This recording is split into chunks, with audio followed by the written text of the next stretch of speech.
This is Dan Seifert with The Verge, and taking a look at the Samsung Galaxy S6, which is being announced here at MWC in Barcelona. It's a completely redesigned flagship phone for Samsung. It looks significantly different than the Galaxy S5 that preceded it. It's also being announced with the Galaxy S6 Edge, which has a curved display, but the S6 has a flat screen as a pretty typical standard screen for most smartphones. There's a Gorilla Glass 4 front as well as Gorilla Glass on the back, and it's a metal frame. As you can see, it goes all the way around, and it goes through the phone for structural stability. It's a significantly upgraded in terms of looks and feel and design over the Galaxy S5, which used a lot of plastic components. The screen is a 5.1-inch Quad HD panel. It really looks great. It's super AMOLED, as most Samsung displays are. It's very bright, very vibrant, as come to expect from Samsung screens. Below the screen is a new fingerprint sensor that works just by touching your fingerprint to it, as opposed to swiping like the older sensors. The front-facing camera is 5 megapixels, and it uses a wider angle lens than the Galaxy S5 did.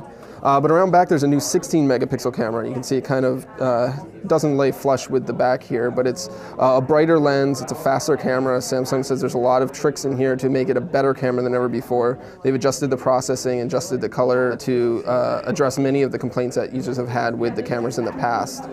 Next to it is a LED flash, as well as an IR sensor and heart rate monitor. The new IR sensor actually is able to determine white balance, so it's more accurate white balance, and the camera itself has a new autofocus tracking mode. Globally, the Galaxy S6 is going to have Samsung's octa-core Exynos processor, but the company isn't saying exactly what's going to be inside of it for the US market. This one's paired with 3 gigabytes of RAM. It's going to be available in 32, 64, and 128 gigabyte versions, but there's no micro SD card slot as on Samsung's older models. Additionally, the battery on the Galaxy S6 is 2550 milliamp hours, and it's internal, so you can't remove it, you can't swap it, which is something that Samsung phones have long allowed you to do. Samsung is integrating built-in wireless charging that works with both Qi and PMA pads, so you can wirelessly charge it on almost anything that's out there. And it has Samsung's quick charging if you're using a cable, so you can get a really you can get 50% charge in about 30 minutes of charging time.